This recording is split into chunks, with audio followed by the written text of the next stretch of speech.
Welcome back to our course, Network Analysis and Transmission Lines. So in today's lecture, we will look into the secondary constants of the transmission lines. As we already discussed, the primary constants where are the series resistance, series inductance and the shunt conductance and the shunt capacitance. These are four are the primary constants and from which we are having the series impedance and the shunt conductance. So today we will look into the secondary constants. So by the end of this lecture, you are going to explain about the secondary constants, that is nothing but the characteristic impedance Z0 and the propagation constant P. And you are going to obtain the expressions for the secondary constants Z0 and P. So what are the secondary constants? We know that the secondary constants are the characteristic impedance Z0 and the propagation constant. So the characteristic impedance is denoted with Z0 and the propagation constant can be having two different symbols, or we can have a Greek symbol gamma like this, and we can also denote using the P, right? So from which the propagation constant you are going to have two more parameters. Those are nothing but the attenuation constant and the phase constant. Attenuation constant and the phase constant. So let us look into the characteristic impedance in detail. So the characteristic impedance, so this is the definition of the characteristic impedance which I have taken from the Wikipedia. So this characteristic impedance of a uniform transmission line is defined as the ratio of the amplitudes of the voltage and the current of a single wave propagating along the line. So that means it is going to represent the variation in the amplitude of voltage, variation in the amplitude of the signal, or the variation in the quantity of the signal which is propagating along the transmission line, right? This quantity can be a voltage or it can be a current also, right? So alternatively we can define it as in the previous lecture we have discussed the concept of infinity line. So where we have termed the input impedance of a transmission line having infinite length is nothing but the characteristic impedance. So alternatively we can say the input impedance of a transmission line of infinity length is nothing but the characteristic impedance. So the units of this characteristic impedance, as it is the impedance, it is nothing but ohms. It is denoted using it is measured in terms of ohms.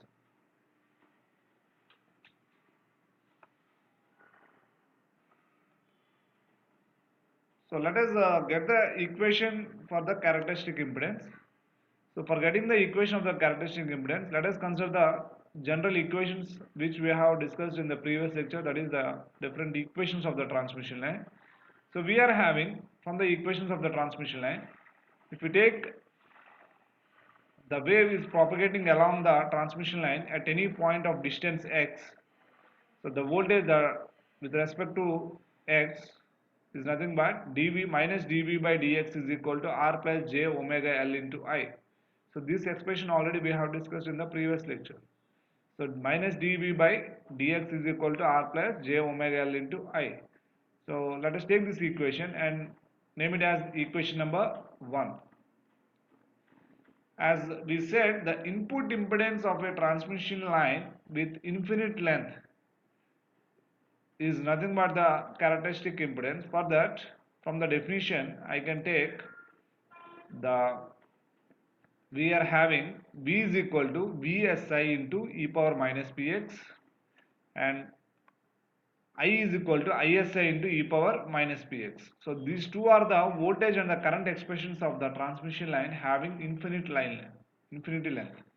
So V is equal to Vsi into e power minus px. This expression already we have derived, and these two expressions, the equation number 2, let us say the voltage as expression as the equation number 2 and the current expression as the equation number 3.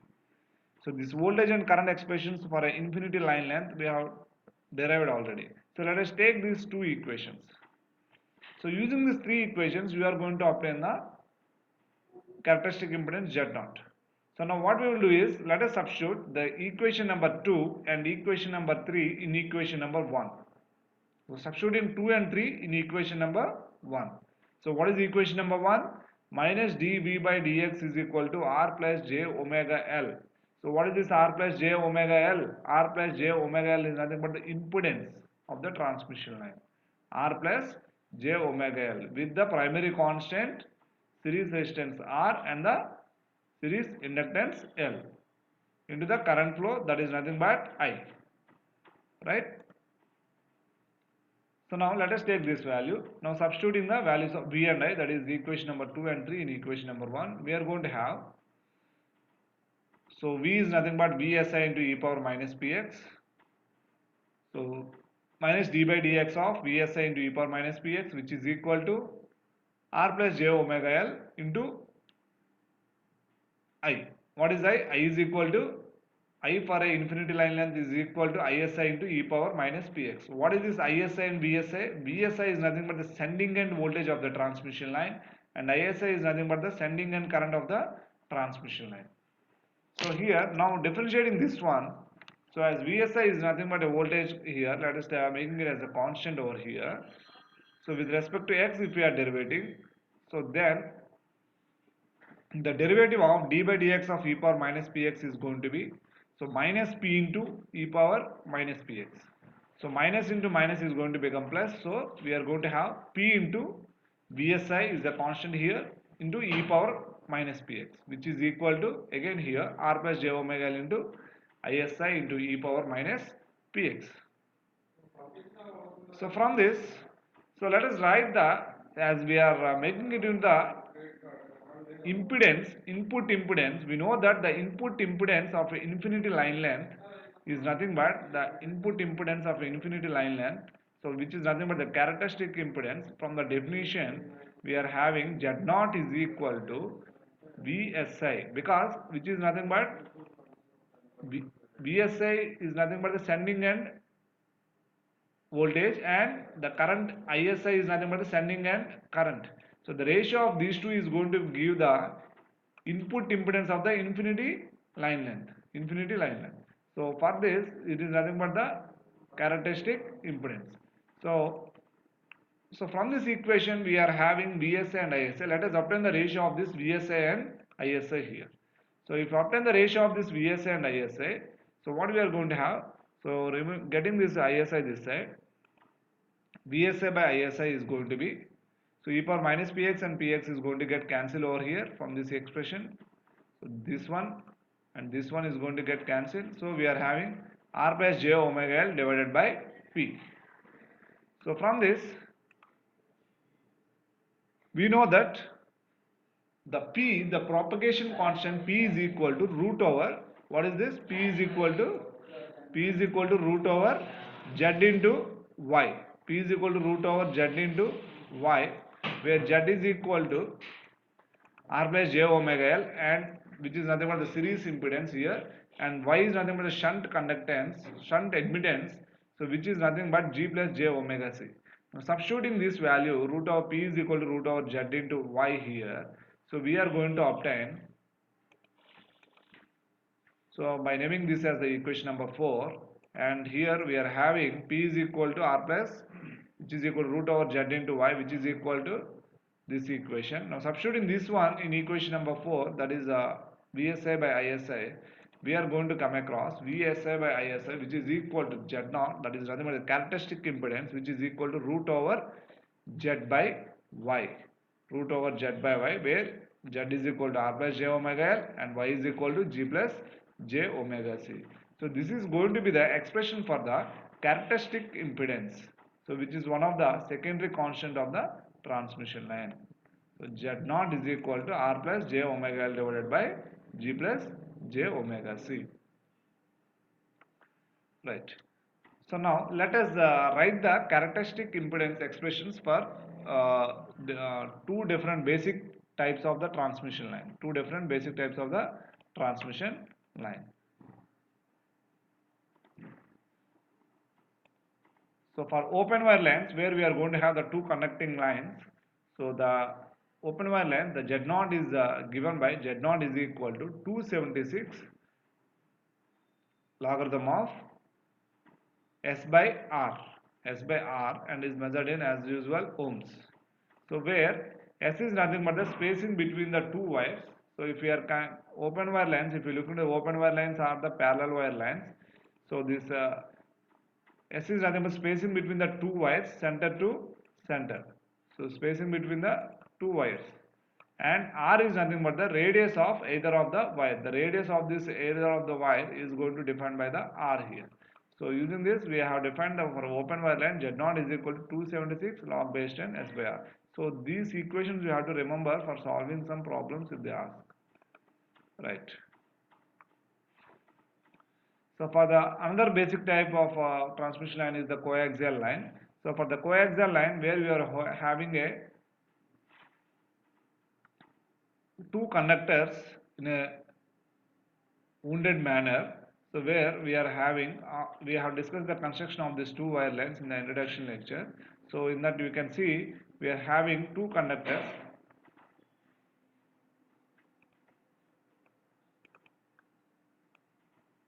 in this manner. So in this we are having E field and H field we have already defined. So for this type of transmission line, the equation, the characteristic impedance can be defined like Z naught is equal to 138 logarithm of D by D, where D, this capital D is nothing but the diameter of the outer conductor and the small d is nothing but the diameter of the inner conductor, right? So diameter of the inner conductor is given by the small d and capital D is nothing but the diameter of the outer conductor. So these are the two values of, these are the values of Z naught for open wire lines and coaxial cables.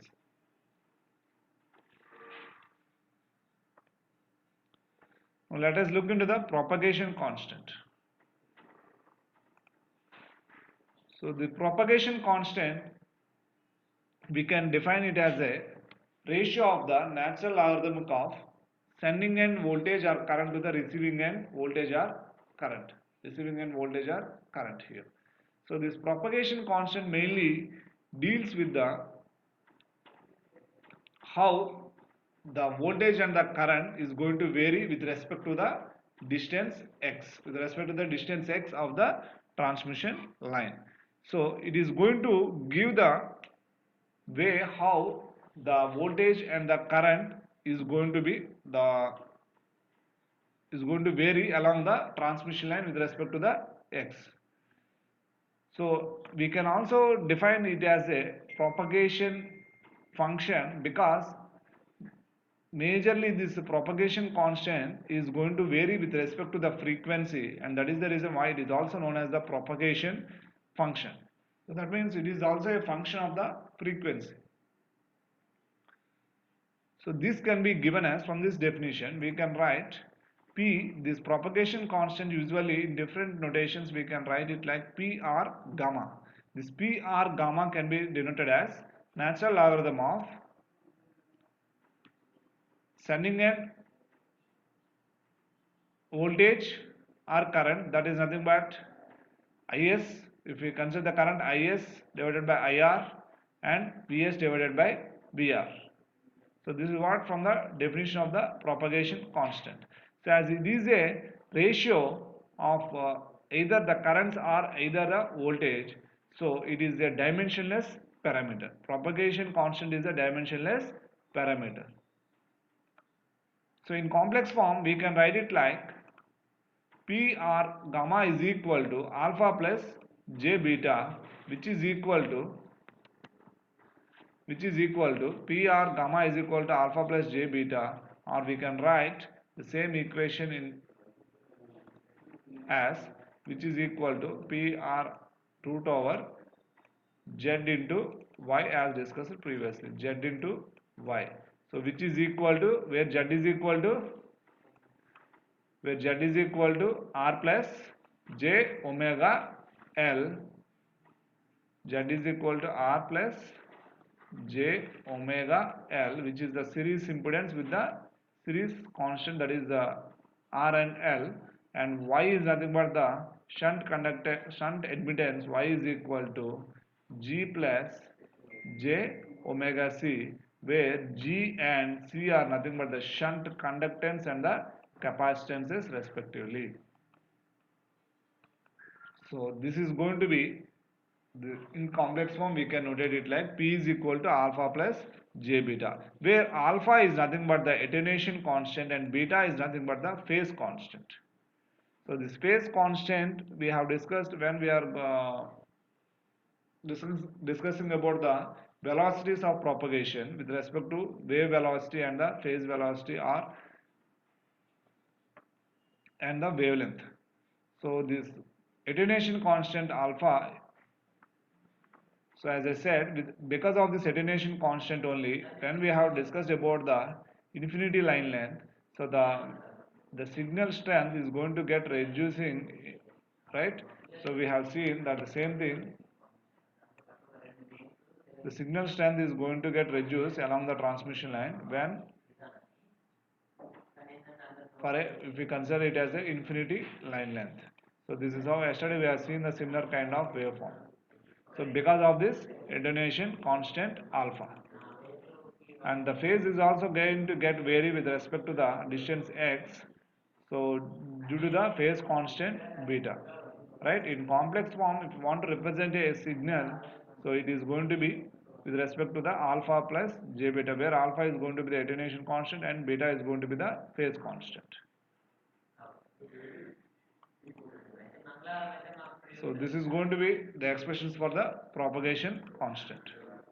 So these are the references for this lecture, and majorly I have taken from Umesh Sinha Transmission Lines and Networks, Satya Prakashan. Thank you.